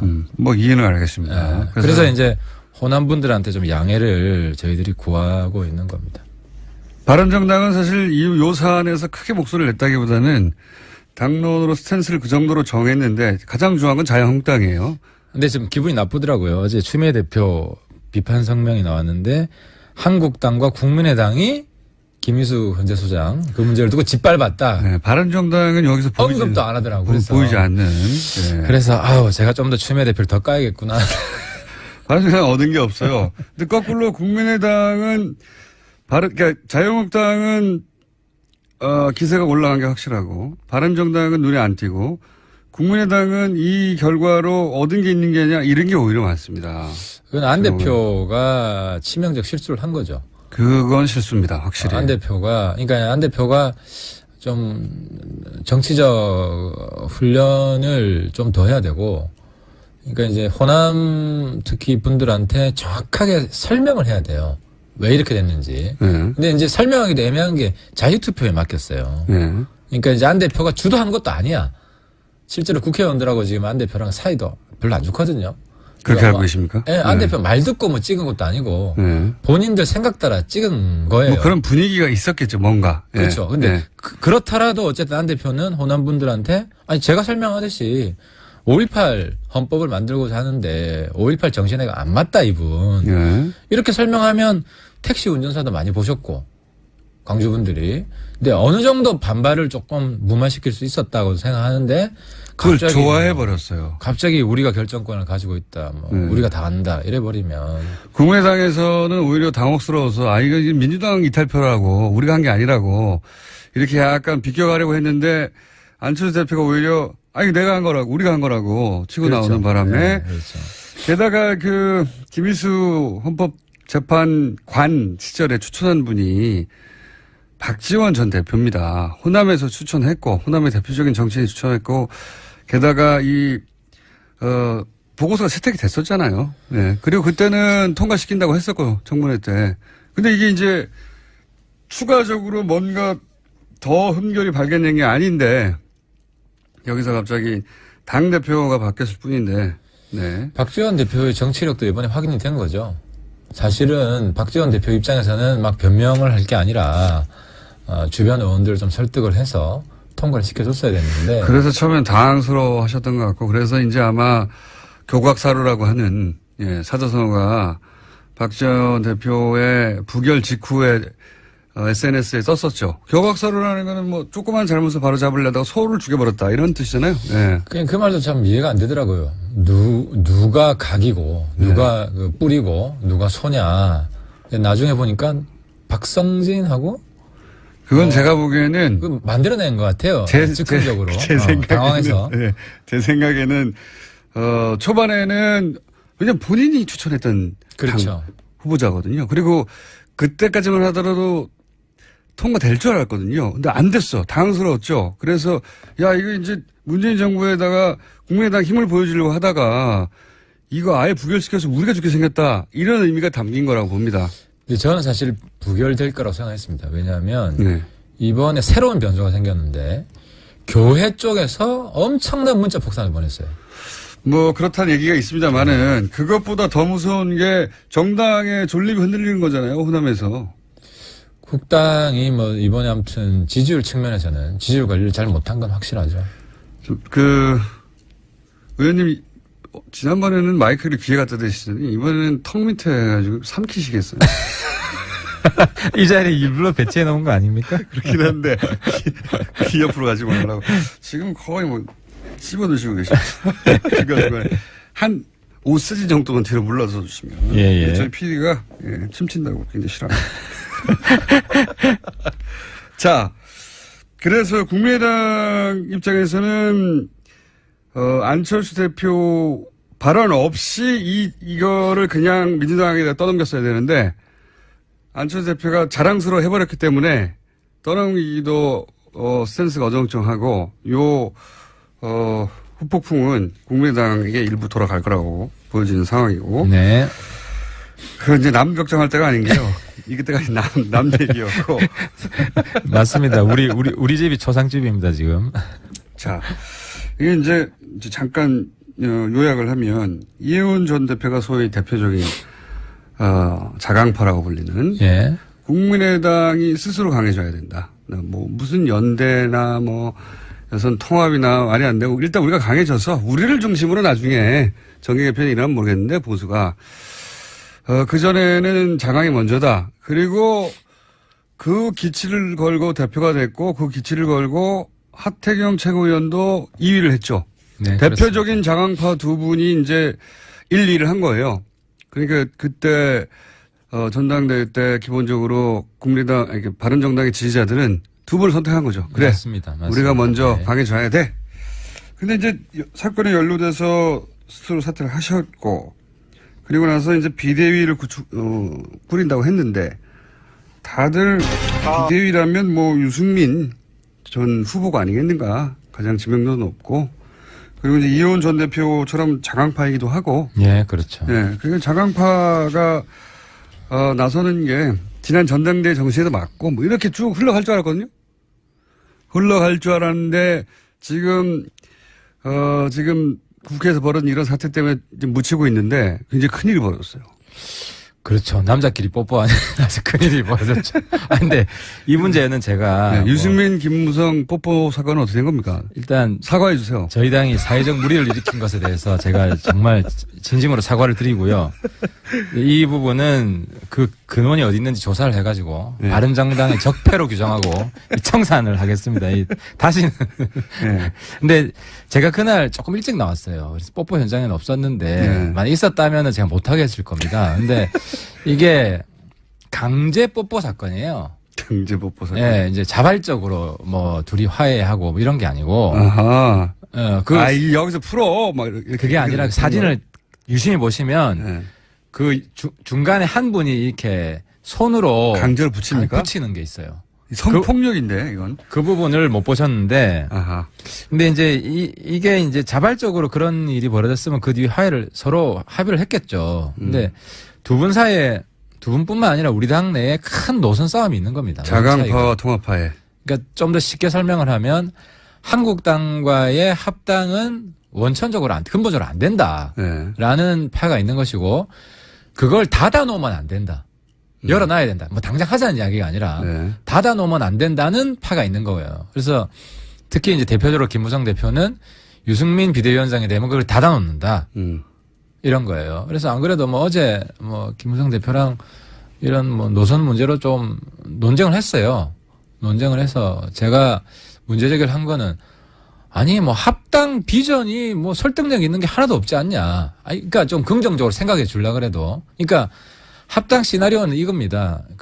한국당이 제안하는 거는 박근혜 출당. 네. 그 다음에 친박은 한 명도 출당 못해. 출당은 못하고. 출당 못해. 네. 대신 친박의 당협위원장만 박탈하겠다. 그 정도 명분을 줄 거니까. 당협위원장 지금 박탈해봤자 3년 후가 총선인데요. 그리고 국민들이 당협위원장이 뭔지 알아요. 그러니까 국민들이 볼 때는. 네. 그래서 이 정도 상황에서 뭐 합당 추진하는 게 설득력이 있느냐 말도 안 된다. 네. 그래서 아니면 합당파들도 뭐 구체적인 대안을 가지고 설득을 해봐라. 우리들을. 근데 전혀 설득을 못하는 상태에서 그러면 합당을 안 한다고 말할 수밖에 없는 거지. 그러니까 여기에 대해서 아무런 답변을 못해요. 그래서 저희 당에서 내일 저녁에 끝장 토론하기로 했어요. 당의 진로와 관련해서. 이게 이제 뽀뽀만 보도가 됐는데 이제 어떤 그 공방이 오가냐면 유승민 의원이 비대위원장의 마음이 있는 거예요. 실제 있는 보니까 겁니다. 할 수 있다는 겁니다. 할 수 있다. 뽑아주면 당에서 요구하면 그런데 추대해주면 이런 그렇죠. 거죠. 그렇게 가는 건 줄 알았더니 김무성 전 대표가 안 된다. 그러면 유승민 사당이 된다는 얘기가. 그 이야기도 제가 김무성 대표한테 항의를 했습니다. 네. 아니, 형님. 저 형님이라고 부릅니다. 대표님. 사당이 된다는 거는 수석 최고위원인 하태경이 유승민 똘만이라는 이야기 아니냐. 아니 내가 김무성 대표한테도 대드는 사람이고 유승민한테도 대드는 사람인데 내가 똘마니냐. 그 얘기 실제 사당이 될까봐 걱정하는 게 아니라 속내는 그러면 또 자강파가 힘을 얻어가지고. 그렇죠. 그러니까 표현을 잘못한 거예요. 그래서 저뿐만 아니라 우리 정운천 최고, 김영우 최고, 유승민 보스로 모시고 있는 사람들이 아니다. 이거는 김무성 대표가 추구하는 노선에 설득력이 떨어지는 거다. 본인의 정치력을 문제 삼아야지. 왜 사당화로 하냐 해서 그건 내가 좀 과했네. 아니 이게 핑계죠, 핑계. 핑계예요. 본인이 과했다고 한 거고. 게다가 유승민 사당으로 비칠 거 우려스럽다 해도 끝난 게 아니라 그러면 주호영 체제로 그냥 가자 일단. 주호영 원내대표라는 게 어떤 원내대표를 그렇게 내세운 게 어떤 의미가 있냐면 주호영 원내대표는 대표적인 통합합니다. 그렇습니다. 예, 그러니까 주호영 원내대표가 바른정당의 대표 입이 되어 통합의 이런 어떤 추세나 움직임을 계속 그냥 유지해 가서 통합하는 쪽으로 가자. 이게 속내가 아닙니까? 그죠? 그러니까 이제 명확하게 이야기하면 이제 독자파는 국당하고 정치연대, 선거연대 부정하지 않습니다. 네. 그거는 추구를 합니다. 자강은 국민의당과 연대하고 모양을 갖추자는 거고. 예. 통합한 한국당 합당파고. 예.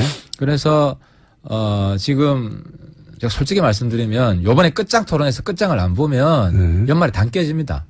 그래요? 네, 당 깨질 가능성이 농후합니다. 그래서 이번에 왜냐면 당이 깨진다는 건 통합파가 나가버린 거. 어쨌든 일부는 어떤 식으로든 누가 주도권을 잡는가에 따라서 주도권을 못 잡은 사람들이 당을 나가는 가능성이 생깁니다. 뭐 100% 나간다는 이야기가 아니라 또 명분이 있어야 나가니까. 그런 위기가 올 수 있기 때문에 이번에 끝장을 보자. 근데 제가 조금 희망적으로 보는 것은 우리 당의 다수 의원들이 합리적이에요.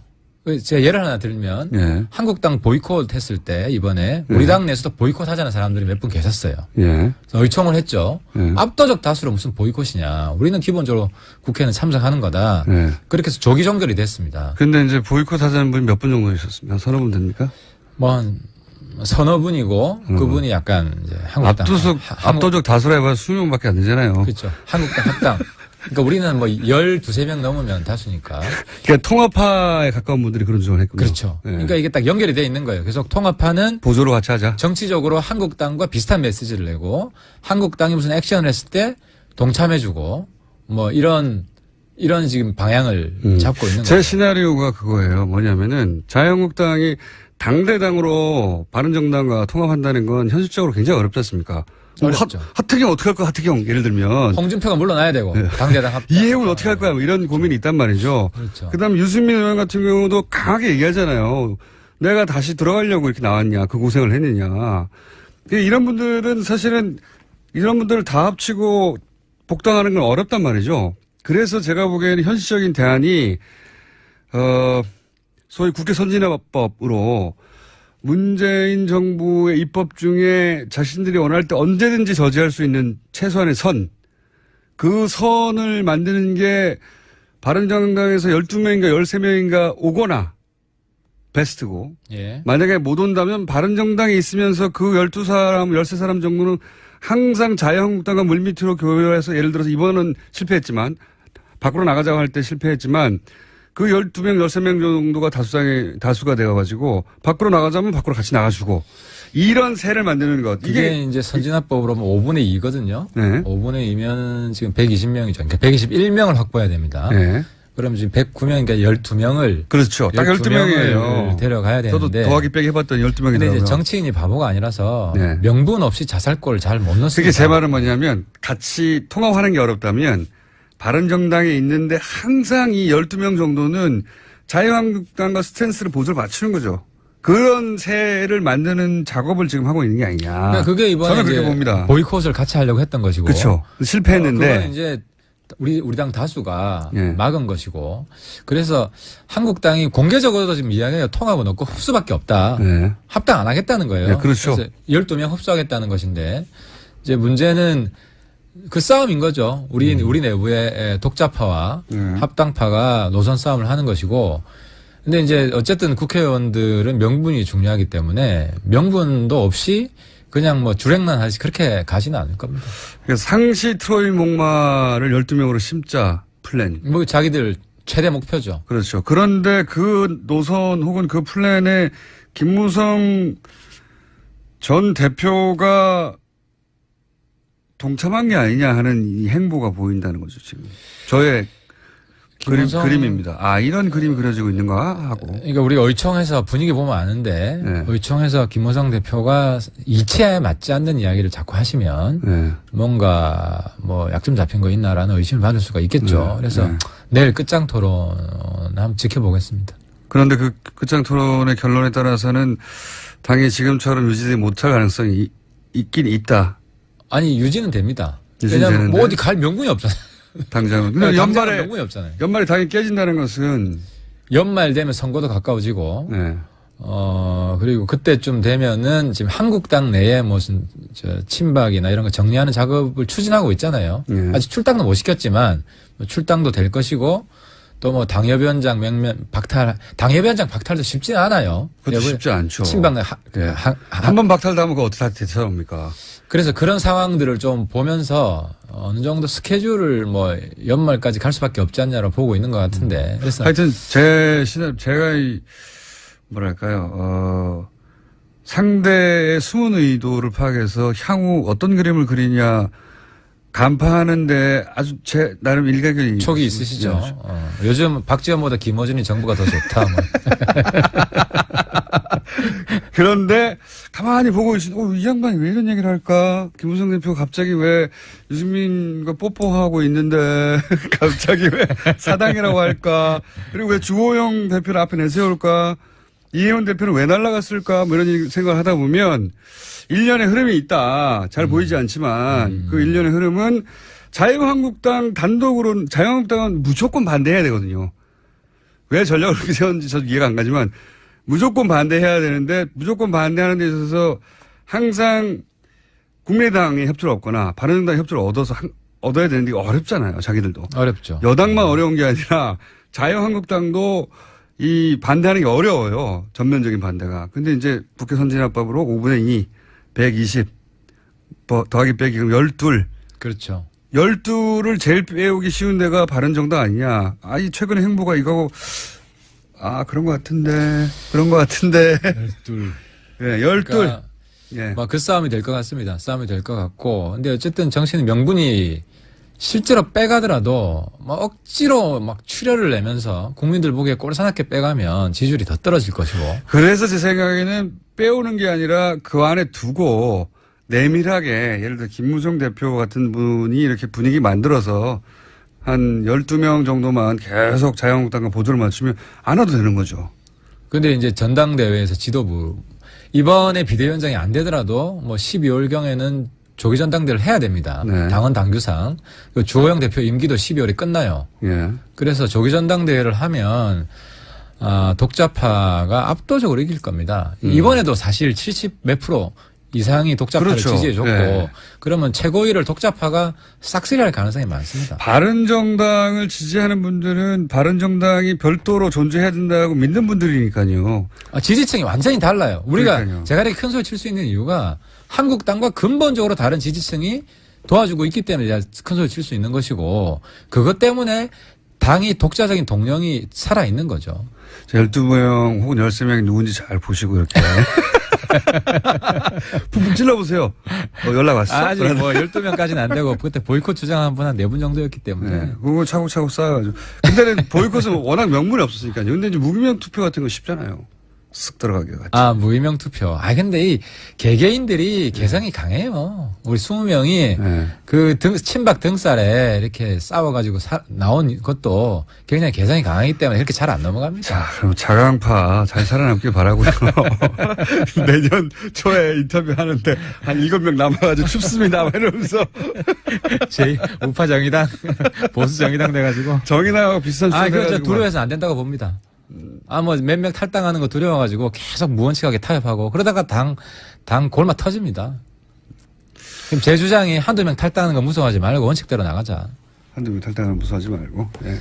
마지막 질문인데 저희 PD가 갑자기 이런 거 안 하는데 저희 PD 굉장히 게으르거든요. 근데 최근 어떤 팟캐스트에서 오히려 보수 세력이 문파, 소위 문재인 지지를 해야 한다고 언급했는데 이게 이유가 뭔가요? 제가 궁금했나 봅니다, 아마도. 네. 연문 반추를 주장했죠. 그러니까 안보 문제에 있어서는 문재인과 연대를 하고 추미애를 까야 된다. 그러니까 왜냐하면은 문재인 대통령이 무슨 사자성어인 줄 알았더니 문재인 대통령이 대북 문제에 있어서 보수의 입장을 수용을 했어요. 네. 그래서 대화 이제 언급 안 하겠다. 네. 제재 이야기하고 푸틴 앞에 가서 원유관 폐쇄 이야기를 하고 북한 노동자 수입 금지를 주장하고 이게 보수 노선을 완전히 수용한 것이고 심지어 문재인 정부 국방부 장관은 전술핵 배치까지 검토할 수 있다. 저는 실현은 안 될 거라고 봅니다. 군인이니까요. 네, 그런 이야기까지 나오면은 그런데도 계속 문재인 깔끔한 찾으면 안 된다. 이거는 진보로부터 공격받고 있는 건데 전향했다고 문재인 정권이. 그러면 보수가 끌어안아야 된다. 안보 문제에 있어서는. 그래서 어제 또 김경수 소위 문재인 복심이라는 분이 대화 절대로 안 되고. 그건 복심 아니에요. 아닌가요? 근데 그렇게 알고 있어요, 국민들이. 그래서 제재해야 되고 이런 이야기를 또 했고 때문에 이 부분에 있어서는 안보 문제에서는 이제 문재인 정권 까지 말고 전폭적으로 지지를 하자. 오히려. 그래서 보수가 문재인 정부를 보수적으로 포섭하자 이런 전략이네요. 그렇죠. 안보에 있어서는 확실히 문재인 정권이 보수 정권이 되게 하자. 보수 정권이라고 보다 진보 보수를 아우르는 초당 정권이 되게 하자는 거죠. 그런 의미에서. 그렇죠. 그래서 용어가 뭐라고요? 연문 반추. 반추. 말도 안 되는 사자성어 하나 탄생했습니다. 저희 PD가 궁금했나 봅니다. 이게 무슨 뜻인가 하고. 자, 큰 의미 없었고요. 오늘 여기까지 하겠고, 12명 누군지 잘 보십시오. 13명, 11명, 그 정도. 저는 그런 작업을 안 하면 저는 자유한국당 아니라고 봅니다. 자유한국당 어떻게 살아남았습니까, 이때까지? 작업 능력이 많이 떨어져 있어가지고. 요즘 그래요? 제가 1대 100으로 싸울 때 제대로 대응합니까? 전혀 못하잖아요. 직접 싸우지 못해도 작업 능력이 많이 살아있지 않겠는가. 작업으로 살아왔는데. 홍준표 대표가 조직적인 분이 아니에요. 그렇긴 합니다만. 독고다이를 해가지고 체계적으로 공작을 할지 좀 솔직히 의문이 되지만 그래도 경계하겠습니다.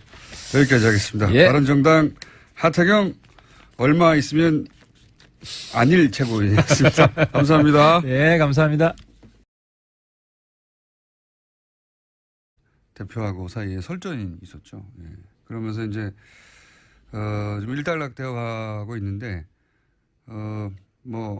삼리 정치가 인류 기업에 대해서 탓한다고 그런 얘기도 있었고 다른 건 모르겠는데 오간 이야기 중에 이런 게 있었어요. 이제 이재용 전 대표 측에서 네이버가 정부의 도움 없이 맨손으로 거기까지 읽어낸 인류 기업인데라고 하는 저는 그건 동의가 안 됩니다.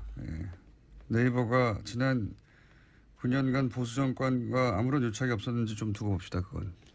네, 관련해서 네이버 입장도 좀 말씀드려야 될 것 같은데요. 진양이 며칠 와서 궁금한 거 묻고 답해준 적은 있지만 지인 부탁으로 대기업 견학 간 거랑 비슷하게 보면 된다라고 해명했다고 합니다. 말도 안 되는 소리 하고 있습니다.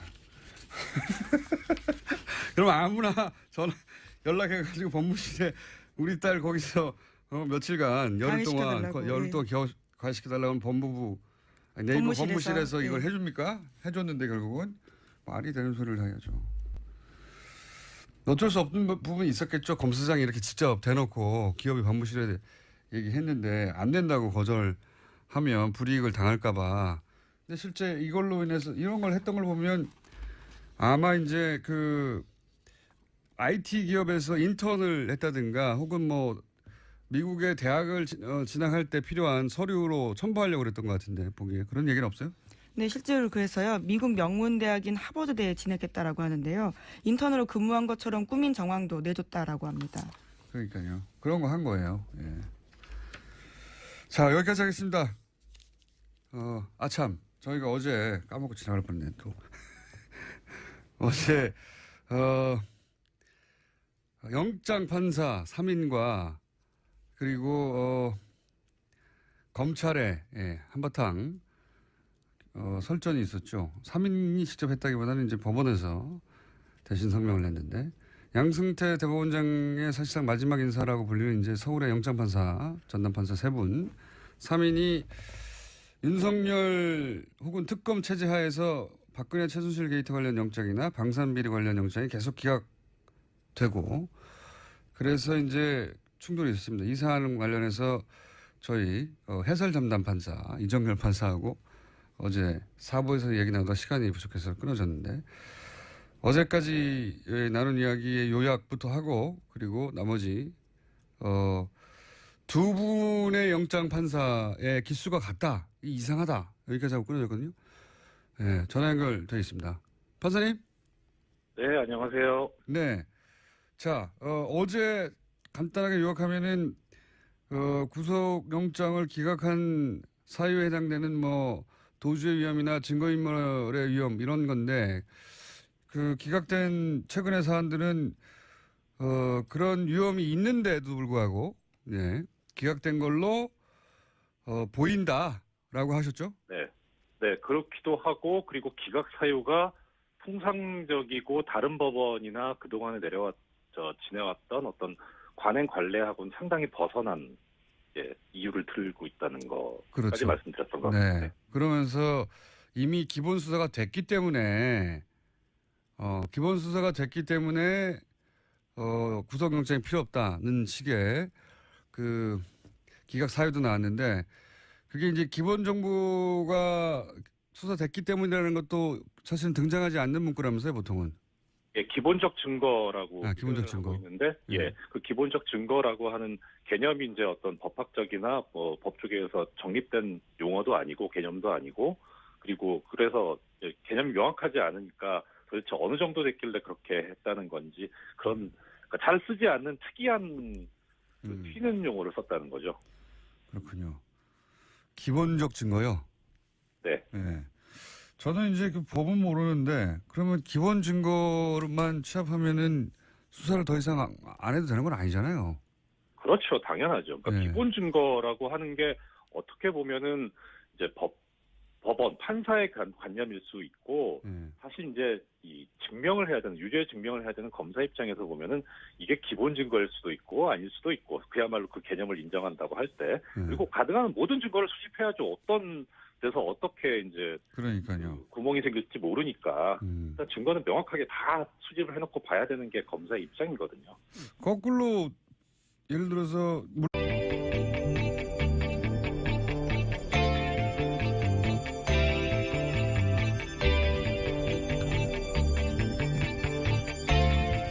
안녕하세요, 김호준입니다. 최저 임금 인상을 통한 내수 진작, 사회 안전망 확충, 성격차 해소, 여성 참여 증진, 포용적 성장. 진보학자나 노조가 아니라 방한한 라가르드 IMF 총재가 어제 기자회견에서 쏟아낸 말들입니다. 부자가 된 선진국들이 자기들 이익을 위해서 잘 살아보겠다고 바둥거리는 개도국을 상대로 신자유주의를 밀어붙이고 다국적 기업의 이익을 대변해서 세계무역기구, 세계은행과 더불어 소위 사악한 삼총사 중 하나로 불리는 게 바로 IMF죠. 그런 IMF가 이제는 소득주도 성장을 이야기합니다. 부자들의 모임이라고 불리는 다보스 포럼에서도 소득 불평등이 중심 화두가 된 게 벌써 몇 년 전입니다. 우리나라는 전 세계에서 가장 소득이 불평등하게 분배된 나라 톱5에 들어가죠. 사악하다고까지 표현했던 선진국과 다국적 기업과 세계적 부자들의 욕망조차 이대로는 안 된다고 각성하고 있는 사이에 우리는 4대강을 파고 대출로 부동산을 사라고 부추기며 낙수 효과만 외치고 있었습니다. 어제 헌정사상 초유의 헌재소장 인준한 부교를 보고 끌어안고 환호하는 정치를 지켜보자면 그런 생각을 하게 됩니다. 우리는 몇 년을 뒤처져 있는 것인가? 이 역사 지체를 해소하는데 얼마나 걸릴 것인가? 갈 길이 멀다. 김원준 생각이었습니다.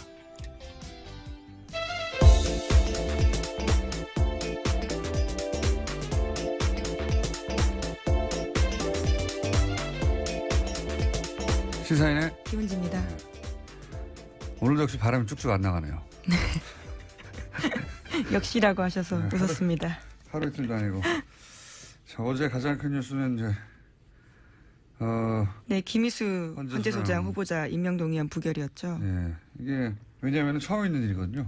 네, 헌정 사상 처음 있는 일입니다. 네. 헌재소장 임명 동의안이 부결된 건요. 찬성표 145표였고요. 통과를 위해서 과반선인 147표가 필요했는데 2표가 모자라서 부결된 겁니다.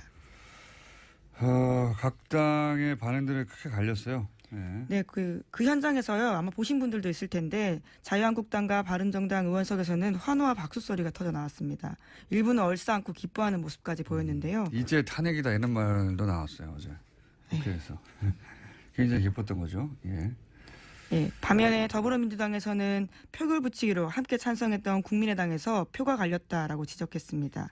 국민의당은 반박했는데요. 김동철 원내대표는 민주당에서 100명이 찬성했는지 120명이 한 건지 아무도 모르는 거 아니냐라고 반박한 겁니다. 청와대 입장도 어제 강하게 나왔는데요. 국민에 대한 배반이다라는 겁니다. 윤영찬 청와대 국민소통수석은 헌정 질서를 정치적으로 정략적으로 악용한 가장 나쁜 선례로 기록될 거다라고 이야기했습니다. 자, 어제 또 대정부 질의가 있었는데 관련해서 굉장히 뭐랄까 재치 있는 답변이 하나 나와서 관련해서 잠깐 듣고 지나가고 있습니다. 어제 이낙연 국무총리를 상대로 한 대정부 질의에서 국민의당의 황교안 의원이 질의하고 총리가 답변한 과정에 이 건을 끌어다가 답변한 대목이 있었어요. 잠깐 들어보시겠습니다. 우리나라는 한국은 삼권 분립 국가가 아닙니다. 한국은 의심해져 있는 제왕적 대통령 1인제입니다. 삼권 분립이 무의미하다고 말씀을 하셨습니다마는 조금 전에 우리는 삼권 분립을 체험했지 않습니까? 대통령이 지명하신 헌법재판소장 후보자가 바로 인준에 받지 못한 사태가 바로 있었지 않습니까? 삼권 분립은 살아있다고 생각합니다. 네.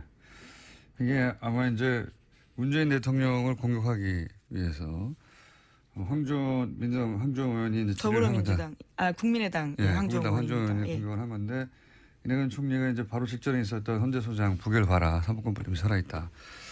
어제 이낙연 총리의 답변 중에 재밌는 게 많이 있습니다. 예.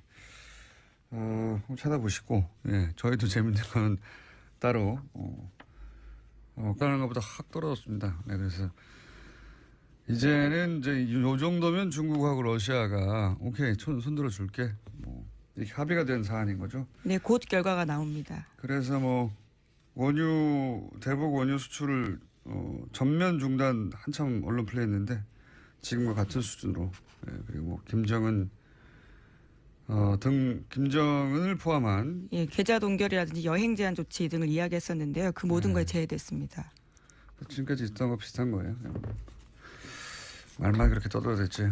자, 어쨌든 요 수준의 제재안은 이제 통과될 것이다. 근데 그건 뭐 달라질 게 없다는 거죠. 이전과는 크게. 예. 당장 전쟁에 나가 북한을 완전히 고립시켜서 멸망시킬 거라고 얘기하더니 아니잖아요. 네. 자, 그 트럼프 대통령의 트윗만 보지 마시고 기자들은 예, 그것만 중요하지 마시고 그게 그렇게 될 리가 없다는 분석 혹은 국제정치의 환경도 같이 보도해 주십시오. 자, 다음 뉴스는요. 네, 이명박 정부의 국정원이 자체 TF를 구성해서 문화연예계 블랙리스트를 만들고 퇴출 활동을 했다라는 내용이 나왔습니다. 국정원 적폐청산 TF가 발표한 바인데요. 여기에 나온 문건에는 명단에 80명이 넘는 사람의 이름이 있습니다. 소설가 이회수 씨와 조정래 씨 등 문학계 인사가 있고요. 문성근, 문소리 등 배우가 포함되어 있습니다. 또 영화감독 이창동, 박찬욱, 봉준호도 있고요. 방송인으로는 김미아, 김구라, 김재동, 또 가수 윤도현, 신해철 이런 분들의 이름도 있었습니다. 블랙리스트 이름이 올라간 이유는 촛불 시위 참여로 젊은 층을 선동했다 등과 같은 이유였는데요. 블랙리스트는 원장의 지시에 따라서 만들어졌고 이것들이 실제로 시행됐던 것까지 있습니다. MBC와 KBS 등에 못 나오게 퇴출을 유도하는가 하면요. 해당 연예인이 속한 기획사에 대해서 세무조사까지 진행했다라고 합니다. 이게 블랙리스트고 어제 저희가 잠깐 화이트리스트 그러면 반대로 정권 차원에서 후원했던 문학계의 어떤 프로젝트들이 있었을 거 아니에요? 네, 그건 누가 했느냐? 역시 국정원이 했다. 하는 이야기를 저희가 직접 취재한 김한 기자와 잠시 후에 만나서 얘기 나누겠고, 근데 이 이야기가 최근의 얘기가 아니에요. 이거는 지금 박근혜 정부 시절의 블랙리스트가 아니라 이명박 정부 시절의 국정원이 만들었던 문학의 블랙리스트. 여기서 훨씬 고도화됐거든요. 나중에는 박근혜 시절에는. 그러니까 지금 거의 2008년, 2009년, 2010년 거의 10년 전 얘기하고 있는 겁니다. 지금은. 지금 나오고 있는 거는. 그때 이미 이제 김미아 씨 TBS에 와 계시죠. 흘러서. 그리고 김재동 씨, 김재동 씨에 대한 이야기는 이미 오래전부터 나왔죠. 꽤 보도가 나왔었는데요. 당시 사찰당했고 프로그램에서 쫓겨났다라는 보도들이 많았습니다. 근데 그때 댓글이 인기가 떨어져서 그랬다라고 댓글을 달았는데 그 댓글을 단 사람이 또 그 댓글 알바단이었다는 것도 드러났죠. 같이. 예. 그렇게 자기들이 잘라놓고 인기가 없어 그러는데 무슨 소리냐고 하는 언론도 만들어내고 복치고 장치고 했던 거죠. 네. 이건 거의 10년 전 얘기입니다. 그 사이 10년 사이 얼마 만에 쌓였겠어요, 이게.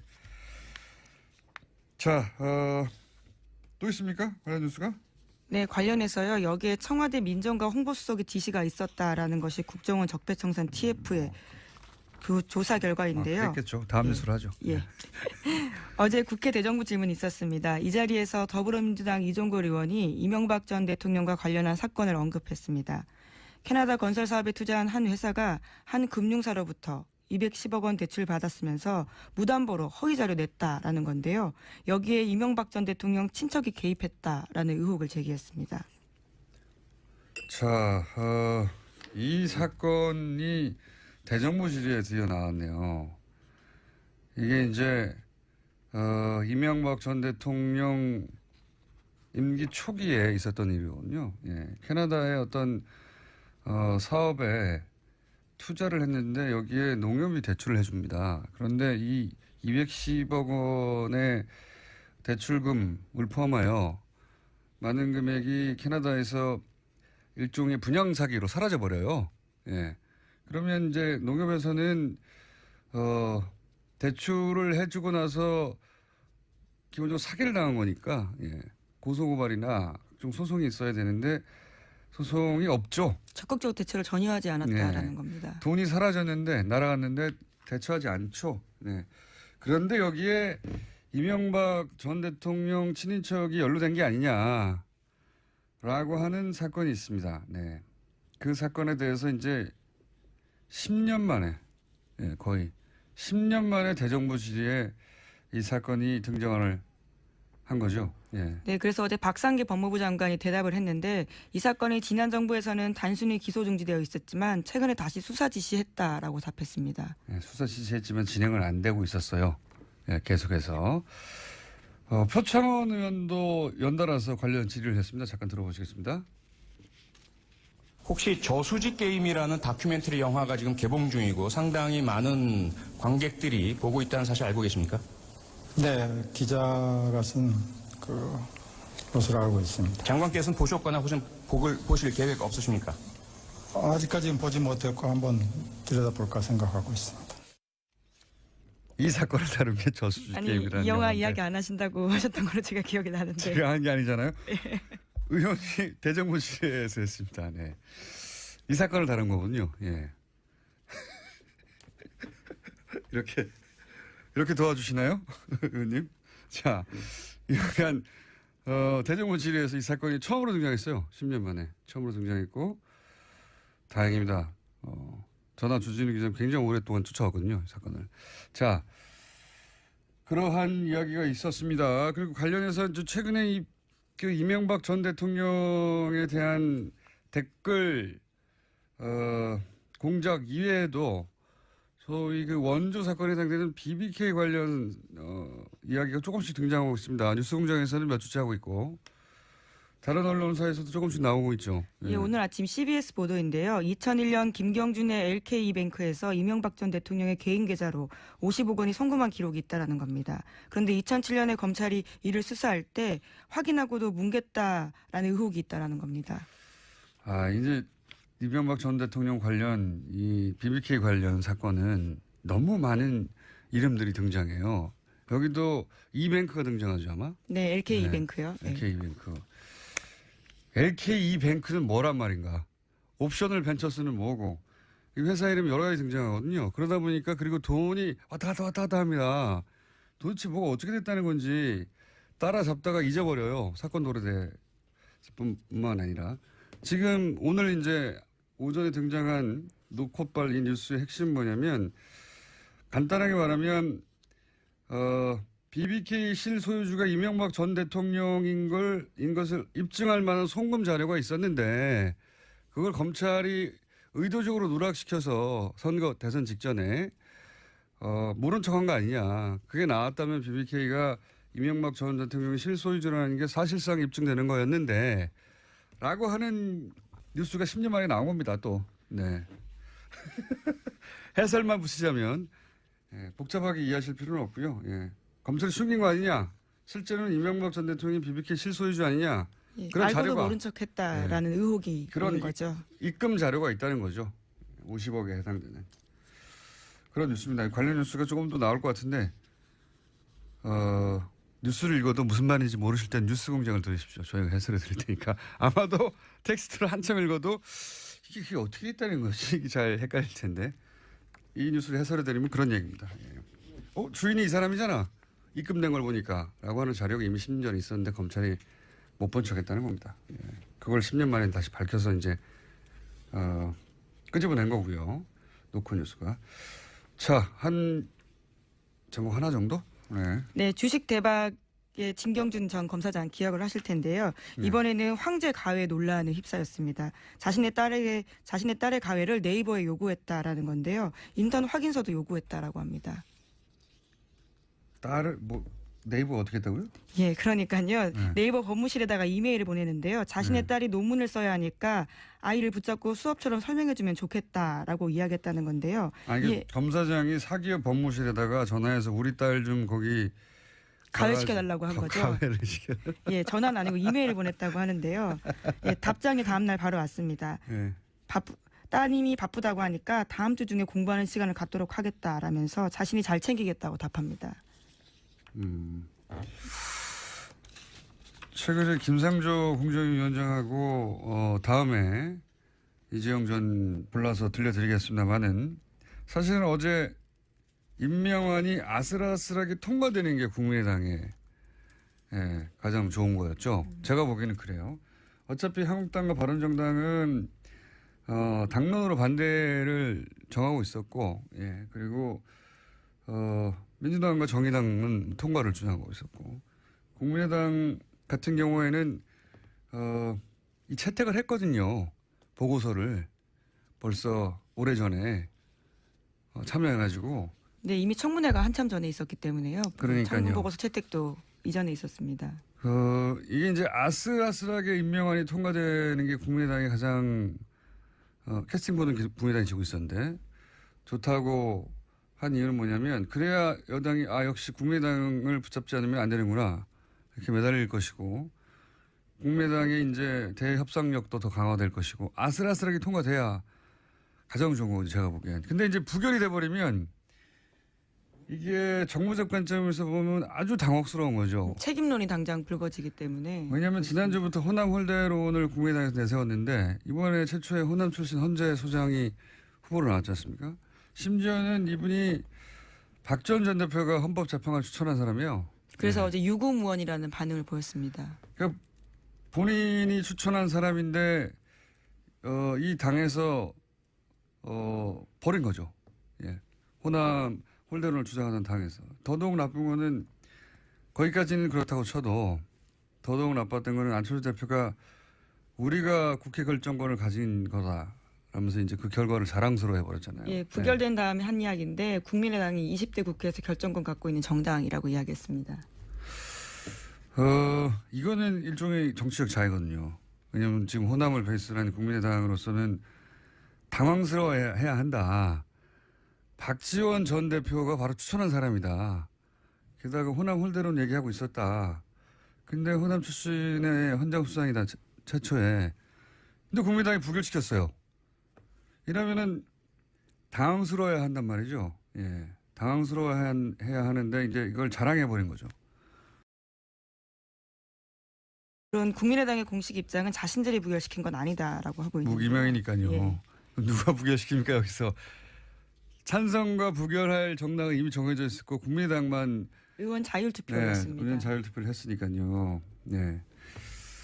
이건 제가 보기에는 매우 안 좋은 결과인데 이걸 좋아해버린 자체가 기본적으로 정무적 판단을 못했다는 것이고 그건 결국 제가 보기엔 큰 정치적 자해라고 봅니다. 보수 야당들도 제가 보기엔 박수치고 좋아할 일이 아닌 것이 여의도에서 자기들끼리만 얘기하면 사실 뭐 여야 할 것 없이 정치인들의 전형적인 한계이긴 한데 자기들끼리는 좋아한 거 이겼다고. 근데 제가 보기엔 이건 문재인 지지자들을 좌절시키는 게 아니라 결속시킬 사안이에요. 열받게 하는 사건이거든요. 부결시킬 만큼 결정적 사유들이 나오지 않은 상태에서 이렇게 된 게 처음이기 때문에 다들 청문 당혹스러워하고 보고서가 있습니다. 채택됐어요. 청문 보고서 채택됐는데 그리고 무슨 흠결이 발견돼서 뭐 논쟁이 벌어진 것도 아니잖아요. 그냥 부결된 거예요. 그냥 아무 이유 없이 사실은. 보수 야당에서야 오히려 이유가 있어요. 진보적이다 뭐 등등. 자, 대단한 제가 보기에는 자살골이라고 보는데. 자, 여기까지 하고요. 나머지 뉴스 진행해 보죠. 예, 유엔 안전보장 이사회 관련된 소식도 계속 전해드리고 있습니다. 오늘 그러니까 현지 시각으로는 11일 오후 6시고요. 한국 시간으로는 지금 7시입니다. 북한 6차 핵실험에 대한 대북 제재 결의안 표결에 붙이게 되는데요. 기존안보다 완화된 내용이 나왔습니다. 미국 쪽에서 최종안을 냈는데 중국, 러시아 등 유엔 회원국들의 대북 원유 수주를 현 수준으로 제한하기로 했습니다. 원래라면 미국은 대북 원유 공급 전면 중단을 요구한 바가 있습니다.